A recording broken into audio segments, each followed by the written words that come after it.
Not the season that Cardinal fans were dreaming of. We have got a new head coach, a new GM, potentially a new quarterback for the start of the year. Things fell apart pretty quickly. Kyler Murray tore his ACL.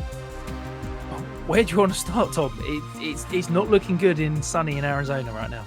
I mean, I feel bad for Cardinals fans because I'm always just being mean about their team. I was mean last off-season, but I completely nailed it. This team is a complete mess.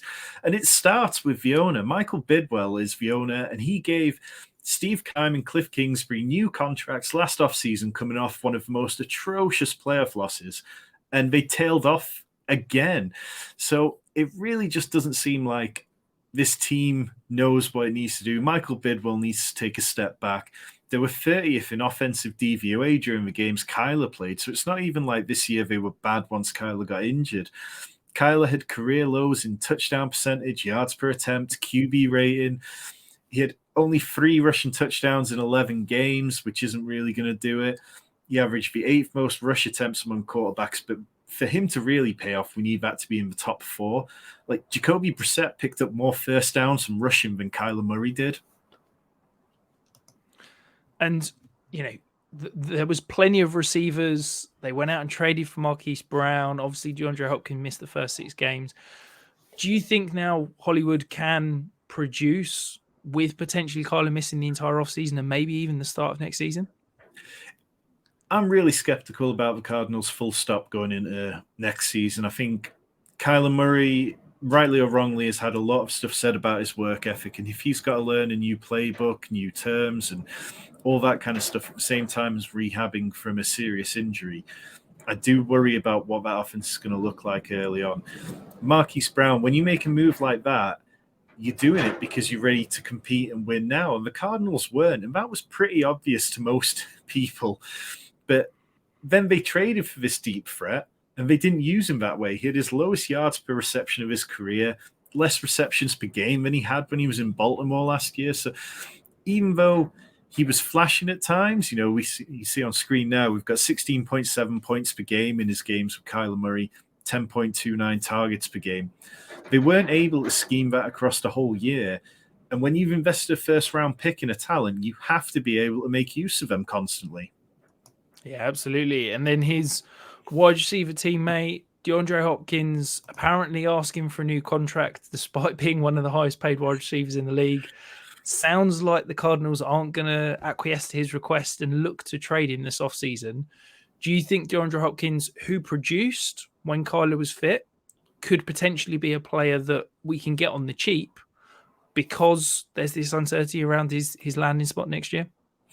I love that idea, to be honest. I think DeAndre Hopkins, we spent ages over the last couple of years talking about how Cliff Kingsbury would just put DeAndre Hopkins out on the left side of the field. He'd run very similar route concepts over time. And if he gets traded, I wouldn't be surprised if we see an uptick in his production. Now, the Cardinals need to do it. They're completely lacking in resources. They've got no real depth pieces to build around. So, yeah, but in the games with Kyler, Hopkins had 21 PPR points as an average, 8 receptions per game, and he was averaging 94 yards, which is really good. And sadly, it was only for, I think it was 3, maybe 4 games that the two of them played together. So it wasn't a big amount of data that we can look at, but it was enough which I've got faith in him going into next year. Yeah, absolutely. And then another veteran that feels like he should be moved on at the end of the season, but he is going to be back next year. His contract is guaranteed. James Conner finished as the running back 10 in terms of points per game. Do you think he could be an under-the-radar, sneaky guy that could give you some potential upside as a RB2, RB3 on your dynasty or indeed best ball roster next year? Yeah, Connor had a really nice season. Obviously, he had a couple of injuries, but he ranked 7th in Football Outsider's success rate.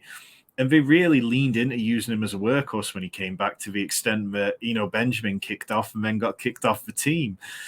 He had 4 top 5 weeks. He really seemed to, it didn't matter which quarterback was in there. They were dinking and dunking to James Conner often. And the one thing that Cliff Kingsbury really did do well was design a good running game over the last few years.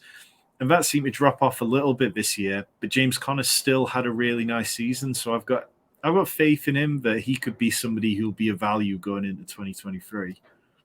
And then finishing up with the tight end position, Zach Ertz obviously injured. He is back next year. His contract is guaranteed. Trey McBride, bit of a disappointing rookie year, but he did flash in, I can't remember if it was week 17 or 18. Are you looking to buy into either of these guys looking to next year? Not particularly, because it just feels like Trey McBride will take another step forward. Zach Ertz is going to get another year older. And he wasn't looking overly spring this year. Like he averaged 6.9 targets per game, but it was all close to the line of scrimmage stuff. It wasn't particularly high value touches.